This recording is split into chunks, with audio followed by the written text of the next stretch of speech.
stated, I formally request that the Finance Bill 2021 be considered by the Senate for passage into law. The Finance Bill 2021 seeks to support the implementation of the 2022 Federal Budget of Economic Growth and Sustainability by proposing key reforms to specific taxation, customs, excise, fiscal, and other relevant laws. Specifically, this bill provides for A, enhanced domestic revenue mobilization efforts to increase tax and non-tax revenues. B, tax administration and legislative drafting reforms, particularly to support the ongoing automation reforms by the Federal Inland Revenue Service, FRS.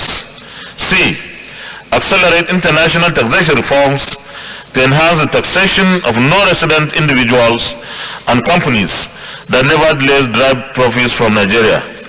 D, implement financial sector reforms to support ongoing capital market reforms relating to securities lending transactions, real estate investment trusts, unit trust schemes, and the recapitalization of insurance companies.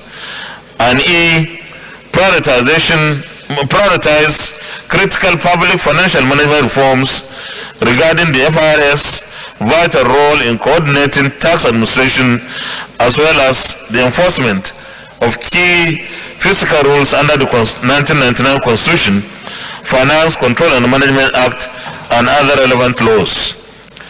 And 3, I trust that this bill will be favorably considered by the National Assembly for passage into law so that it may provide fiscal support necessary for the implementation of the 2022 federal budget. Please accept, distinguished Senate President, the assurances of my highest consideration. Yours sincerely, Muhammadu Buhari.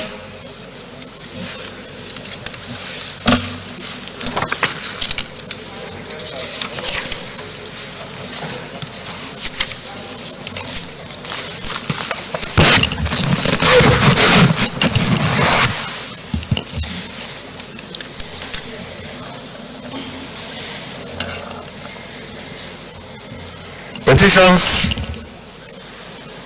Distinguished Senator Ayo Akinye-Lure. Well, thank you, Mr. President. Distinguished colleagues, as usual, Mr. President, presentation of petition not laid but referred to the Committee on Ethics from the Office of the President of the Senate.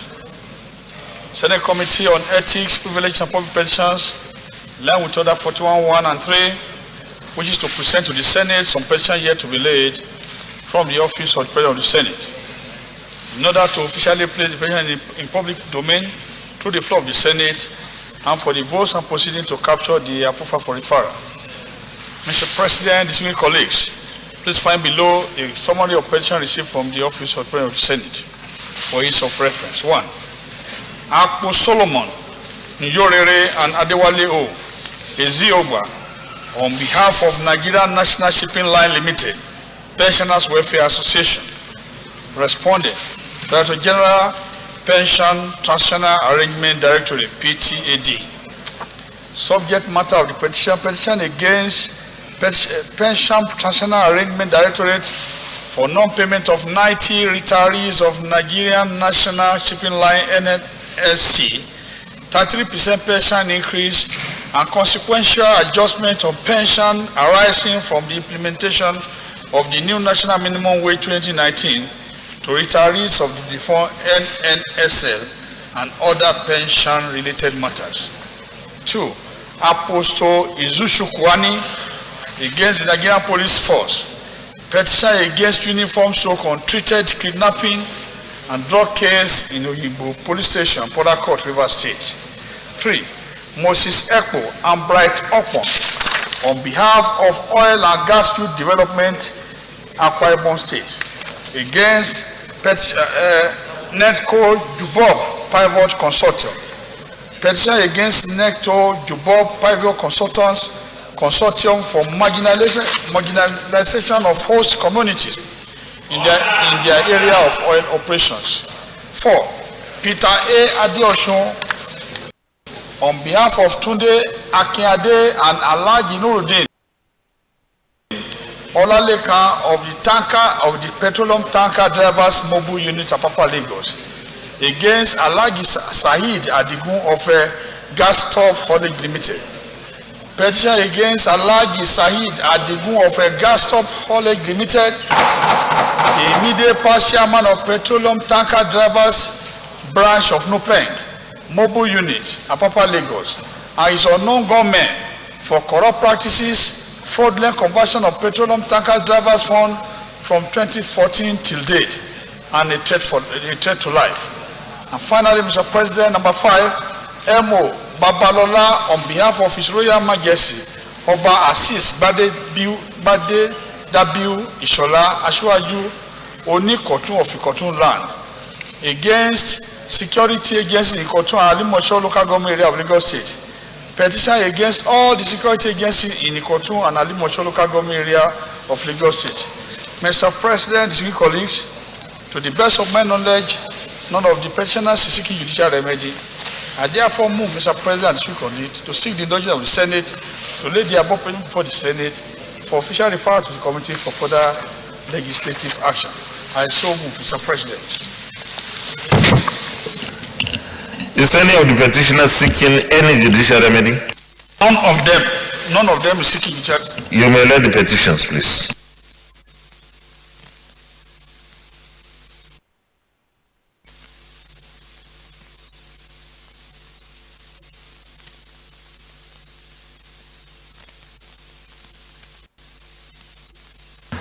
The petitions are referred to the Committee on Ethics, Privileges and Public Petitions to report back within 4 weeks.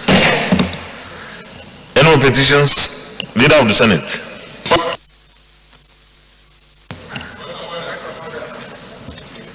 Point of order.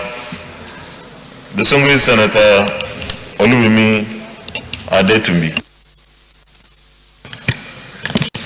Thank you, Mr. President. I come under Order 43, personal explanation, and with your indulgence, may I read?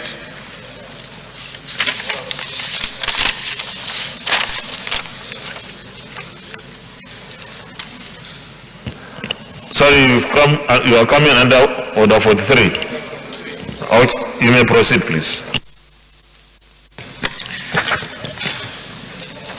Order 43 reads, Mr. President, that by the indulgence of the Senate and the leave of the President of the Senate, a senator may make a personal explanation, although there be no question before the Senate, but no controversial matter may be brought forward, nor may debate arise upon explanation. The terms of the proposed statement shall be submitted in detail to the President of the Senate when his leave to make it is sought. That's the order, Mr. President. Okay, you may proceed because you have already told me what you wanted to speak about. Mr. President, distinguished colleagues, much to my displeasure and with a sense of personal loss and grief, necessity is laid upon me to announce the demise of a former member of this distinguished chamber, a bright son of Ekiti, in person of Senator Gbenga Aluko, who served in this portal, who was elected from Ekiti South Senatorial District into this hallowed chamber, and he ran on the platform of the PDP at that time. Senator Aluko died on November 20, 2021. News had it that he collapsed in his office and was rushed to the hospital, and he was confirmed dead.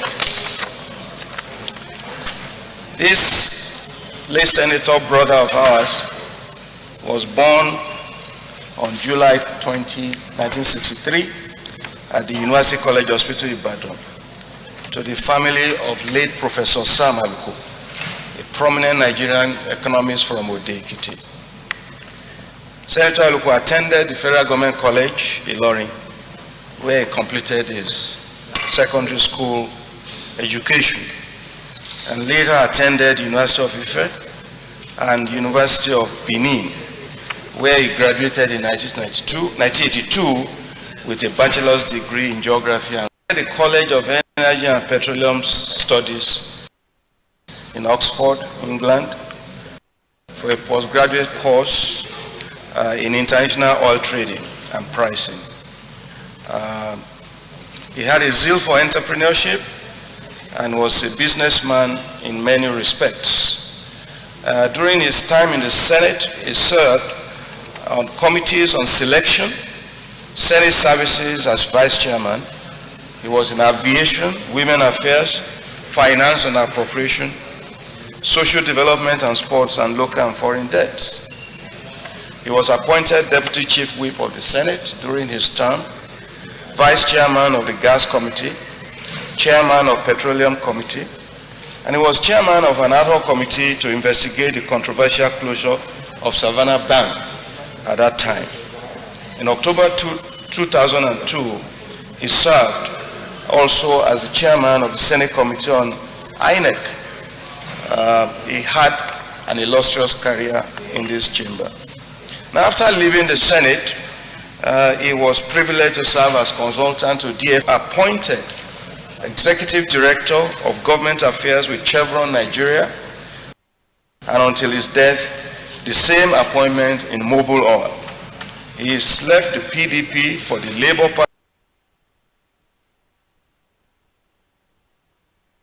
Party, on which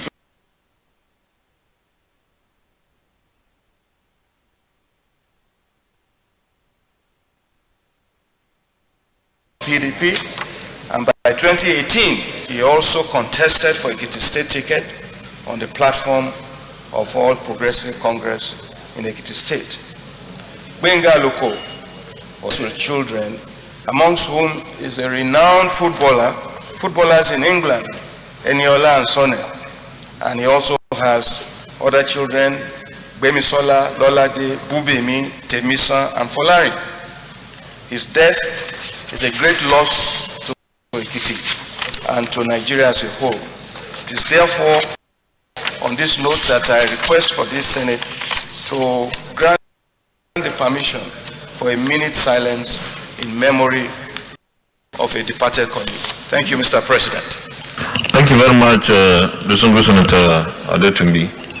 Because you have come under not open to debate, and therefore we observe a minute silence in honor of one of our very illustrious sons, a former member of the National Assembly, particularly the Senate. So 1 minute silence, please.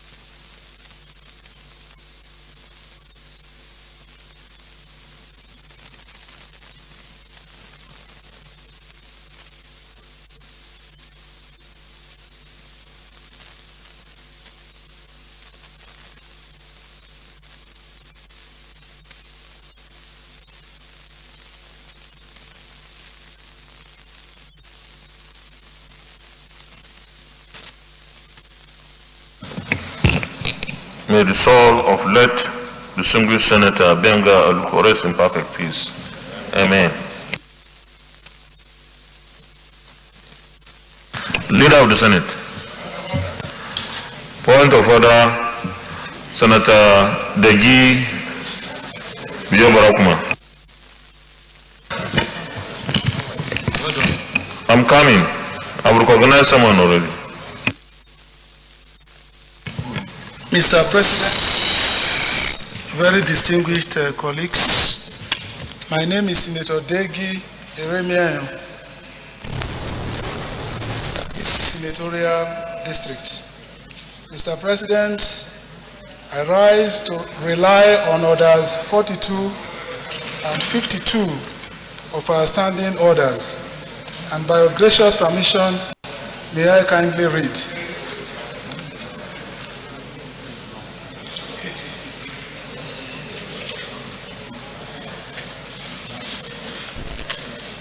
Being a matter of urgent public,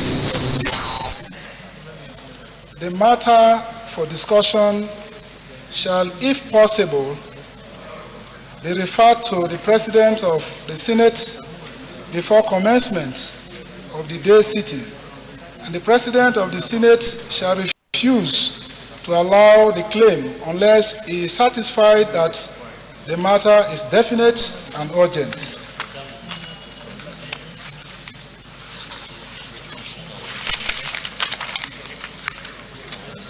Order 52, notice shall not be dispensed with in the case of a motion or in respect of any other proceeding for which notice is required, except with the consent of the President of the Senate and the general assent of the senators present. Mr. President, this is the matter upon which I raise the point of order. Did he give the synopsis? Mr. President, about a month ago now, there is oil spillage arising from crude oil and gas explosion in a particular oil well called Santa Barbara Well 1. And from that time till now, the oil has been gushing out and spewing, contaminating water and polluting the air. The people, the host communities in that environment. It's just meant to be a synopsis, not the entire, just a summary so that our colleagues understand what you are asking for. So you can make it as brief as possible, please.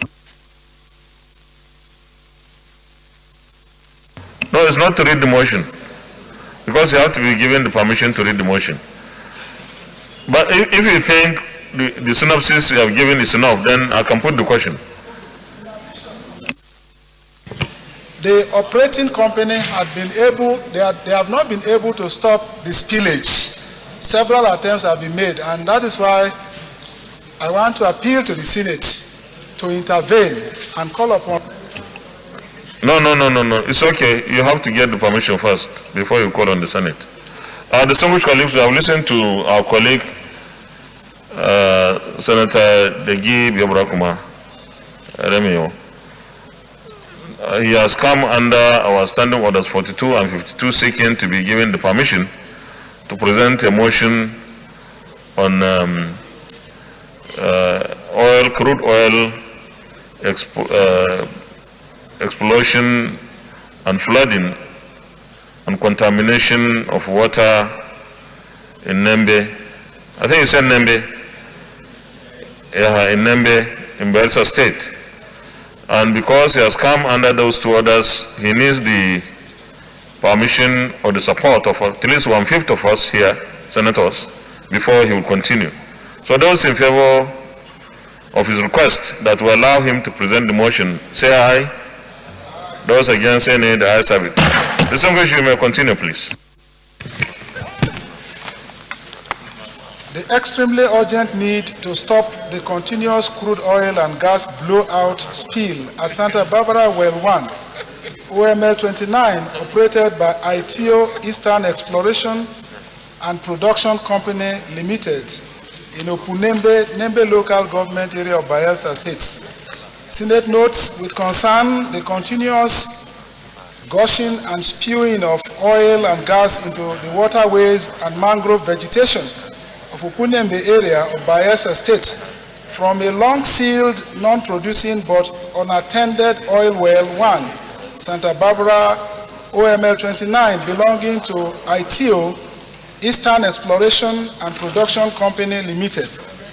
Worried that even though same oil well has witnessed several oil spills in previous years, The current incident borders on catastrophe due to a long period of accumulated oil and maximum pressure from piled up gas in the well.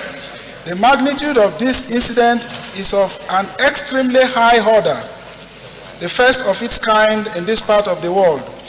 Further worried that the entire mangrove forest and aquatic life have been adversely affected by this methane gas, as rainbow-like chains are seen on the water body around the point of incident down to the shoreline. Disturbed that dead fishes are also seen floating within the impacted area and fishing activities totally crippled, with the direction of the wind blowing onshore towards the community from the point of the incident. Aware that during the just concluded Global Climate Conference held in Glasgow, Scotland, world leaders gathered to encourage nations to implement international best practices in cutting off such emissions into the entire ecosystem. The Nigerian government was well represented by our dear President in our contribution to global climate action. Note that while the policy on divestments by IOCs in exploration and production of oil and gas is a welcome development, as it creates space for indigenous companies to invest and grow in the industry. Such opportunities should be accorded to indigenous companies with proven requisite technical and financial competence. Worried that attempts to stop the continuous oil and gas spill by the operators had failed repeatedly for over 1 month running, wasting an estimated over 2 million of technical incompetence in handling the incident on the part of ITO Eastern Exploration and Production Company of Nigeria Limited. Note that such degree of incompetence is sufficient to attract sanctions such as revocation of the operational license by the regulatory authorities to instill sanity in the oil and gas sector in response to the increased global call for protection of the environment.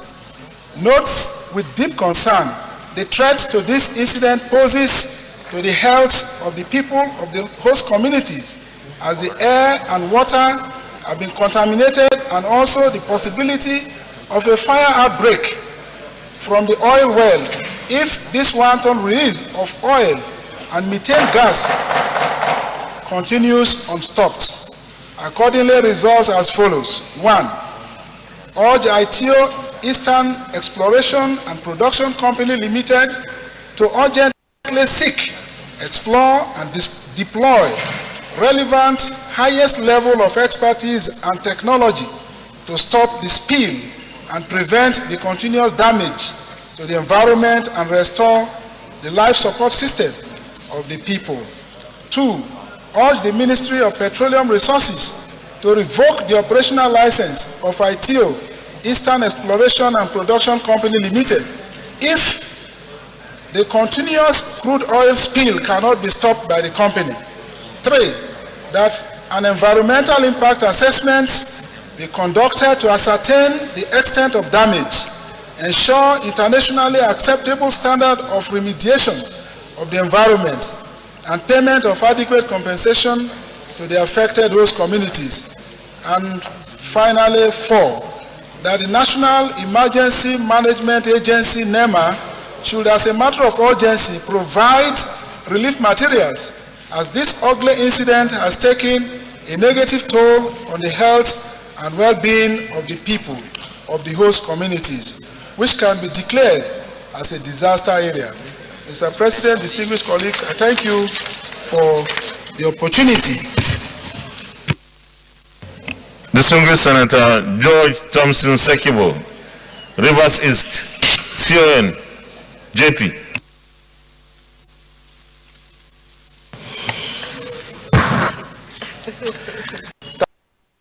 Thank you, Mr. Senior President, for sitting very balanced with this. I can see my background, my backyard seat. I am Senator George Thompson Sekibo. Commander of the Order of the Niger. Distinguished colleagues, Mr. President, whenever motions of this nature comes up, it pricks me and pricks my mind. Because I think that this is something we have already known. Unfortunately, we are not giving attention to the issues. The oil exploitation and exploration, Mr. President, let me start from this point, has put Nigeria on the map as one of the highest producers of crude. Nigeria makes our foreign exchange in huge sum to our country. We support our spending. It makes Nigeria very rich, put food on our table, and make us to smile, all of us. Adversely, the environment is continuously being devastated. Economic activities of the areas are destroyed. The pollution affects the people's health, and this adverse health truly causes early death. While we are enjoying the golden egg from the hen, we are not taking care of the hen. Perhaps the hen will also die if it is not well fed.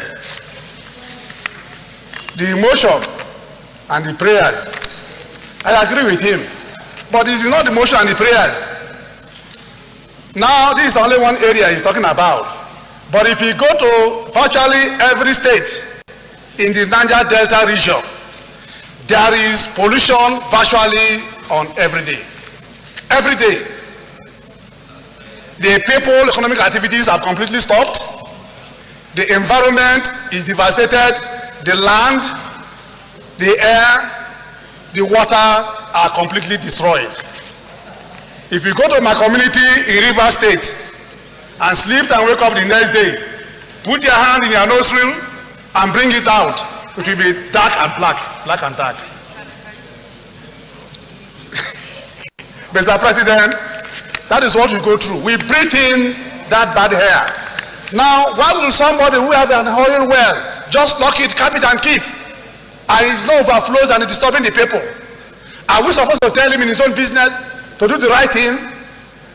This is only one person, but it has been so in many of the areas. Mr. President, I am thinking that the Senate has much more than just asking somebody to go and either repair or to go and check is the oil well or other oil majors to go and check their. We have gone beyond that level. We have come to the level of taking a holistic study of the devastation of the environment, the total environment, and see how Nigeria can salvage those of us from that area, from that point. I am sure many of you wouldn't be happy that we went back home. Those of us from the Niger Delta region or South region went back home, and then one day we sleep and we didn't wake up, all of us. Then we come here and say, let's rise up for 1 minute silence for all of them. And then we join, and that may be the end. And that may be the end of the story. So, Mr. President, for me, let this Senate take a decisive decision on what to do so that we can curb the excesses of this pollution everywhere. They are just there. We will talk about so many of the where the first oil well was discovered and abandoned since this day, and that one has been a problem. Please, you may round up now. Round up.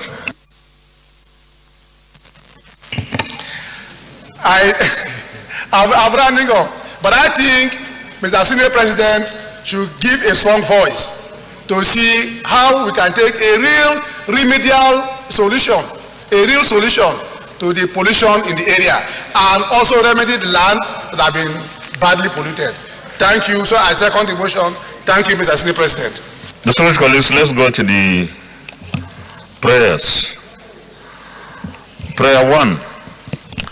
Urge ITEO, Eastern Exploration and Production Company, Nigeria Limited, to urgently seek, explore, and deploy relevant highest level of expertise and technology to stop the spill and prevent the continuous damage to the environment and restore the life support system of the people. Those in favor of prayer 1 say aye. Those against any the answer. Prayer 2, urge the Ministry of Petroleum Resources to revoke the operation license of ETIO, Eastern Exploration and Production Company Limited, if the continuous crude oil spill cannot be stopped by the company. Just before then, Senator Degi, I imagine that we have NOSDRA, we have so many agencies of government that are supposed to be monitoring this kind of thing, and I don't know whether there are no appropriate sanctions other than just revoking the license when there is an explosion or something like that. Do we have any provision in the law for penalty or something? Yes, Mr. President, there are, but in this particular situation, it's unprecedented, and even NOSDRA is unable to get to the sites of the incidents for fear that they could be killed.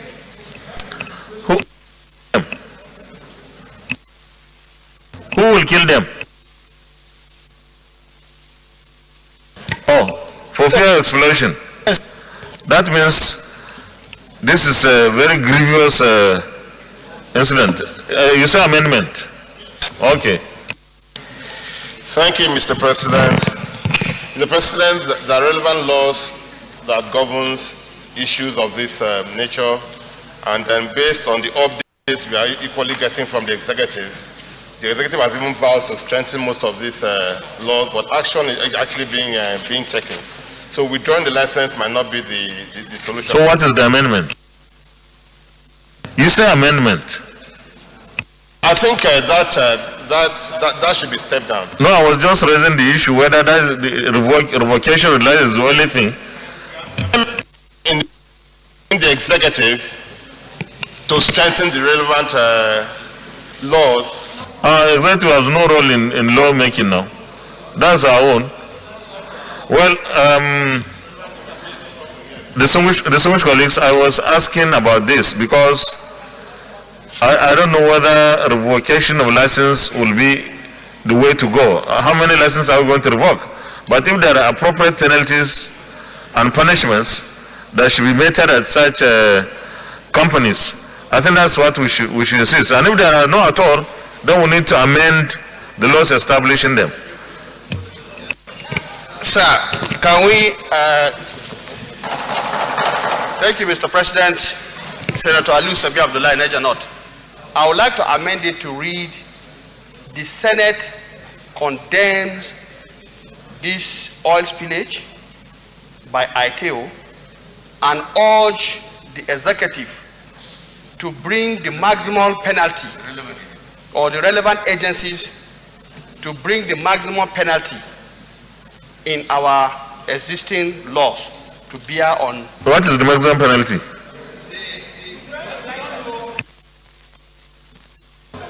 No. The relevant agencies know what the penalties are in the act. So that's what we should ask them to look into. Okay. I think why we are insisting on getting this right is because this is very, very central to this incident. There must be penalties for oil companies that are involved in this kind of situation. And if the ultimate penalty, if the ultimate maximum penalty is to revoke the license, so be it. But we shouldn't just go and say revoke the decision. So I need a seconder to the amendment by Senator Sabi Ali Abdullah. Senator Govir, Brown Govir. Your Excellency, distinguished colleagues, my name is Ibrahim Abdullah Govir from Sokoto East. I second the motion presented by Sabi. So I so second. Deputy Chief Whip, your motion has been seconded for the amendment. Those in favor of prayer 2 as amended, say aye. Those against any, the ayes have it. Please, you write it and give it to the Secretariat. Prayer 3, that an environmental impact assessment be conducted to ascertain the extent of damage, ensure internationally acceptable standard of remediation of the environment, and payment of adequate compensations to the affected host communities.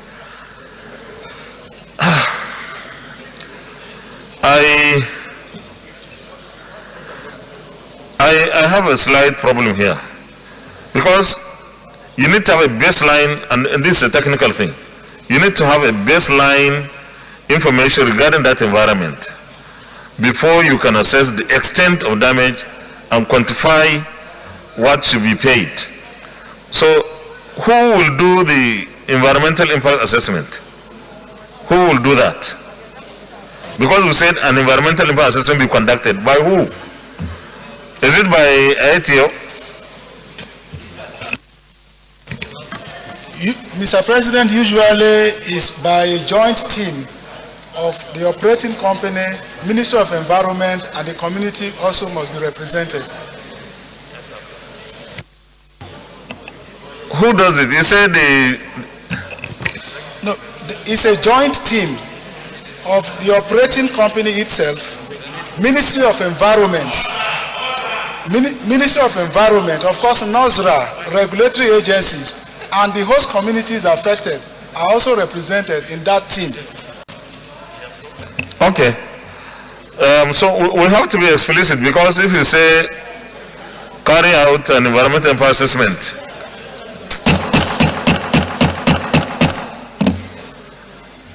so can we be more specific? Because as it is here, it doesn't give anybody the responsibility to do that. So it is the standard, Mr. President. That is the standard. Environment.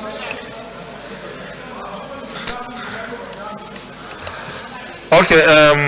Distinguished by Barakuma, let me. I don't think it's the standard, because the standard for EIA is for the agency that is supposed to carry out the EIA to do it and then call stakeholders to look into the report. So I don't think if you involve the oil company that is now alleged to have done this thing to be part of it, anything will come out of it. Thank you, Mr. President. Mr. President, EIA is a very fundamental prerequisite requirement that must be done before you even start exploration. So that EIA had covered in case of environmental degradation. This will be the impact. This will be the impact.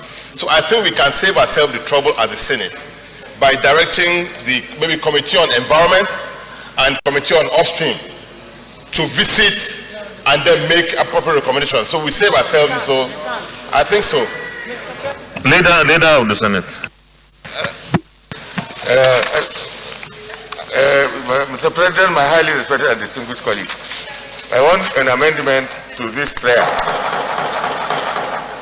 I want an amendment to this prayer. And there I say, it's not environment, it's a pollution impact assessment should be undertaken by the relevant agencies to determine the extent of the pollution with a view to undertaking remediation in accordance with internationally accepted polluter pays principle. Leader, I think when you say pollution impact assessment, we are reducing it. When we say environmental captures everything and everyone. It's wider. So we shouldn't reduce it to pollution.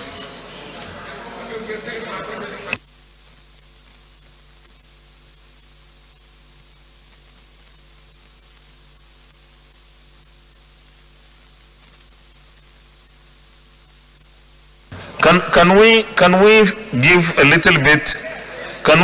little bit of time frame? Because this is something that is affecting communities. And if we just we need to 90 days.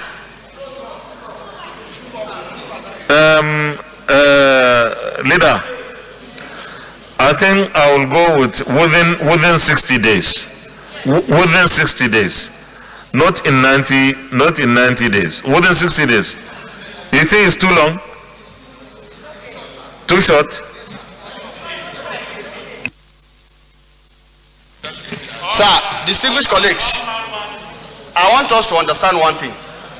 If you look at the nature of what you want people to do, impact assessment in this case, we involve taking samples and doing some tests over time frame.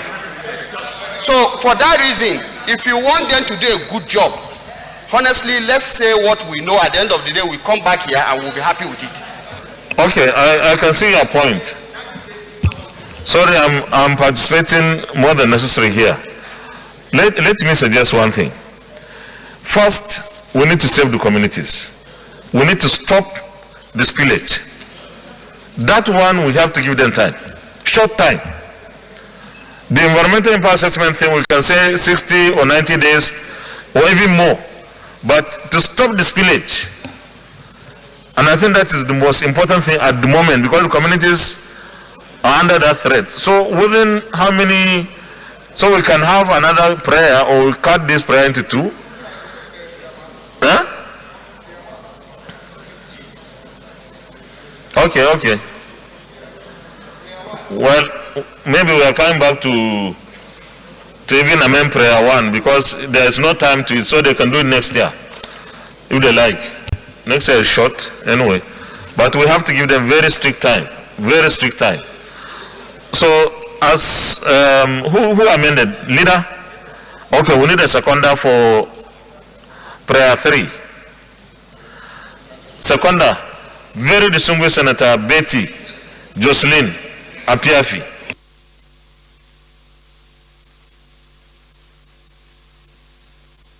Pollution.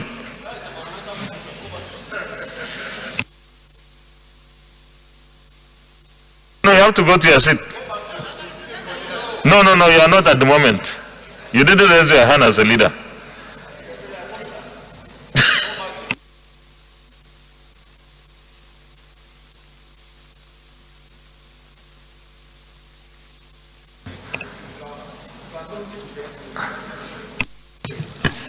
Mr. President. You can now second the amendment.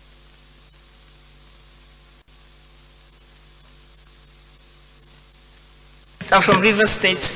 I rise to second the amendment as moved by the Senate leader. I so second. Thank you very much. Distinguished colleagues, those in favor of prayer 3 as amended, say aye.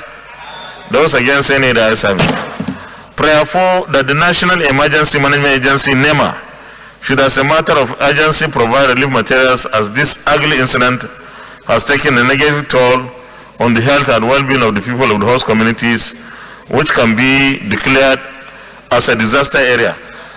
Again, there is a problem here. Why wouldn't ITO also do something to the community? Why is it only NEMA? They have no responsibility at all to the people? How can he be so sure? He is the one representing them. Senator Biobrakuma. Mr. President, I was reliably informed that the company did something by providing rice and beans. And I was also reliably informed that when the community shared the food items, individuals got 2 cups of rice, 3 cups of rice, just like that. So what they provided was grossly inadequate. Okay, so we leave it that NEMA comes in. No, he already said Etio has supplied something. No, NEMA should provide water as well. So those in favor of prayer 4, say aye. Those against, any the ayes have it. Let me commend Senator Deji Eremeo Biobrakuma for bringing this motion. And I feel very sad that an oil company, an indigenous oil company for that matter, I guess it's indigenous, would be involved in this kind of incident and yet not being able to show any capacity. We, as a country, we want to promote our local content, our indigenous oil companies to participate in this industry. But we are going to insist, whether it is an indigenous oil company or international oil company, that the companies must be responsible to the communities and to us as a nation, because this is devastation of the lives and ecosystems in that part of the country. And I believe that this particular case should be made to be an example of what government and its agencies can do, not only to remedy, to force the alleged culprit to remedy the environment, but also to penalize the oil company for devastating the lives of the people in that area, in Nembe. Thank you very much, distinguished Leader of the Senate. Distinguished Senator Ike Ikoramadu. Thank you, Mr. President. Very distinguished colleagues. I come under orders 42 and 52. Mr. President, is in respect of the unfortunate of the UK COVID protocol. Mr. President, I come under 42 because it's a matter of national importance and urgent, and I also come under 52 to seek your indulgence and indulgence of this Senate to take it immediately. Unless Mr. President direct otherwise, I would like to deem those sections as read so that I can make progress. You may go ahead. Thank you, Mr. President.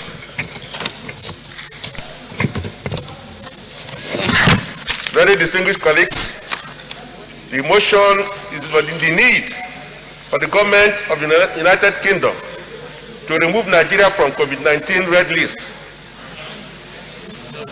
We note with satisfaction the efforts of the government of Nigeria in the containment of COVID-19.